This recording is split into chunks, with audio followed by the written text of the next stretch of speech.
Donald Trump says Iran has surrendered. Posting online, the US president declared Tehran is now the loser of the Middle East, after weeks of American and Israeli strikes. But Iran's president says surrender is not happening. So is Washington declaring victory or escalating a war that's far from over.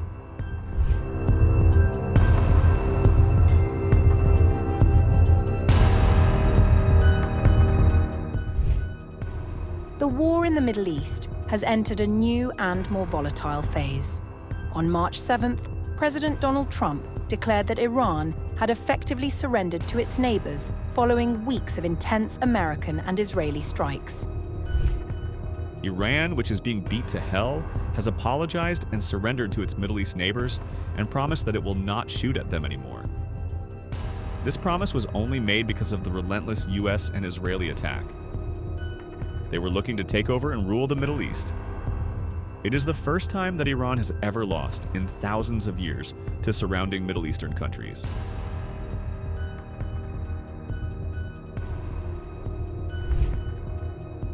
Trump's remarks signaled a dramatic escalation in rhetoric from Washington.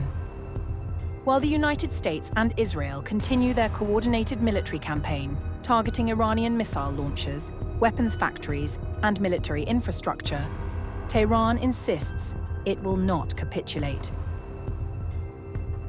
Trump also warned that the United States could expand its military campaign against Iran. Speaking through social media, the president suggested that targets previously considered off-limits may now be under review as Washington weighs its next steps.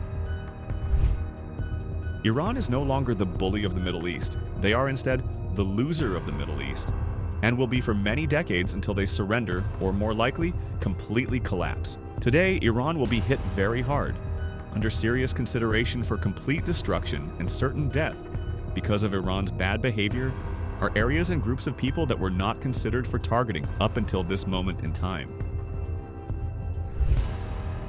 The rhetoric was echoed by Treasury Secretary Scott Bessent, who said Washington is preparing for another major wave of strikes designed to cripple Iran's missile capabilities. Tonight will be our biggest bombing campaign and will do the most damage to the Iranian missile launchers, the factories that build the missiles, and we are substantially degrading them. The comments come after Iran's President Masoud Pezeshkian publicly apologized to Gulf nations. However, he had also rejected the idea of surrender. President Masoud Pezeshkian said Tehran will never accept unconditional surrender and warned that Iranian forces will continue responding to attacks. I personally apologize to neighboring countries that were affected by Iran's actions. Our commanders, leaders, and loved ones lost their lives due to the brutal aggression that took place, and our armed forces are heroes who gave their lives to defend our territorial integrity. Our commanders took all the necessary measures and defended our land with dignity and strength. However, he also signaled a shift in Iran's approach towards neighboring states, saying Iranian forces would avoid targeting them unless attacks originated from their territory. Experts have stated that Trump's interpretation of Pezeshkian's comments as a surrender is totally false. Iran's Islamic Revolutionary Guard Corps has also issued a warning to Washington and Tel Aviv. The IRGC said American and Israeli bases across the region would be treated as primary targets if the attacks on Iran continue. Following the statements of the president, the armed forces once again declare that they respect the interests and national sovereignty of neighboring countries, and up to this point have committed no aggression against them. However, the IRGC added that any military bases used to launch attacks against Iran could become legitimate targets. With both sides escalating their rhetoric and military operations, the conflict shows no sign of slowing. Instead, the Middle East is witnessing the early stages of a confrontation that could reshape the region's security architecture for years to come.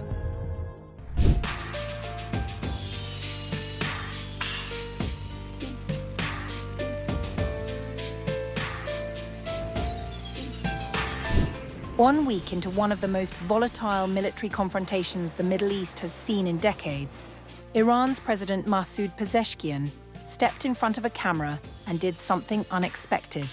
He apologized. In a pre-recorded address aired on Iranian state television, Pezeshkian said, I apologize to the neighboring countries that were attacked by Iran. We have no intention of invading other countries. This decision was made by the Leadership Council.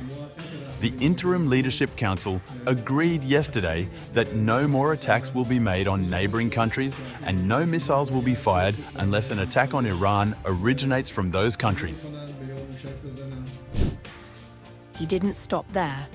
He went further, revealing that a temporary leadership council had issued a new directive, pulling back the military's open-ended authority to strike regional neighbors. Our commanders, our leader, our dear ones, in reality, lost their lives because of the brutal invasion, and our armed forces, our heroes, who sacrificed their lives and put their lives in their hands to defend our territorial integrity. When the commanders were gone, they had freedom of fire and carried out all the necessary actions, defending our land with dignity and power. So what changed? The president's explanation pointed to something remarkable, a breakdown in command. The strikes on Bahrain, Saudi Arabia, and the UAE were, by his account, the result of miscommunication within Iranian military ranks. For a nation engaged in active combat, that admission carries enormous weight. But Pezeshkian wasn't done. He also sent a pointed warning to any regional actors considering using this moment against Iran, saying,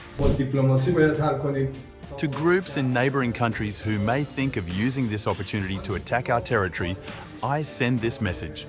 Do not become tools of imperialism. We may have disagreements, we may have grievances, but right now, supporting Israel, which is committing genocide, and the United States, which is bullying, their presence is forever a source of shame and disgrace. I don't know how to say it. Being pawns of colonialists is terrible for those who think they can achieve freedom and dignity. Then came his response to Donald Trump. A day earlier, the US president had posted on Truth Social that there would be no deal with Iran except unconditional surrender, adding that after that, Washington and its allies would help rebuild Iran under new leadership. Pezeshkian dismissed the demand with a defiance that left little room for interpretation. They will take that dream to the grave if they think we will surrender unconditionally. Whatever the president said about restraint, Iran's military was not standing down. On Saturday morning, the Iranian Navy announced that its kamikaze drones carried out large-scale strikes on US military installations across the region. The targets included the Minhad district in Abu Dhabi, the Al Udairi camp in Kuwait, and radar facilities at the Stot Micha Air Base in Israeli-occupied territory. The Navy said the operation was direct retaliation for the sinking of the Iranian destroyer Dana by a US submarine in the Indian Ocean, and warned the campaign would continue. The IRGC followed with its own statement, claiming the strikes had destroyed an advanced early warning radar system at the Al Dhafra Air Base in the UAE, as well as hangars housing MQ-9 drones and facilities tied to US reconnaissance aircraft, including the high-altitude U-2 spy plane. In Kuwait, the IRGC claimed its cruise and ballistic missiles had hit the Ali Al Salem Air Base, damaging radar systems, fuel storage facilities, and 2 runways used by American aircraft. Explosions were reported at Dubai International Airport. Loud blasts were heard across Abu Dhabi. The region was, by any measure, burning. And then the Strait of Hormuz. Iran's IRGC announced it had struck a Malta-flagged oil and chemical tanker named Prima in the Gulf, saying, The vessel had ignored repeated warnings from the IRGC Navy regarding the prohibition of traffic and the unsafe nature of the Strait of Hormuz. According to the Tasnim news agency, the drone strike came just minutes after those warnings were ignored. The Strait of Hormuz is the single most critical choke point for global oil supply. Any sustained Iranian campaign to close or restrict it does not just threaten the region, it threatens every economy on the planet that runs on fuel. The USS Abraham Lincoln Strike Group had already been forced into retreat after IRGC drones targeted it in the Sea of Oman. A week after US and Israeli strikes killed Supreme Leader Ayatollah Khamenei and top Iranian commanders, the war that many feared is no longer hypothetical. It is loud, it is spreading, and Saturday showed no signs that it is slowing down.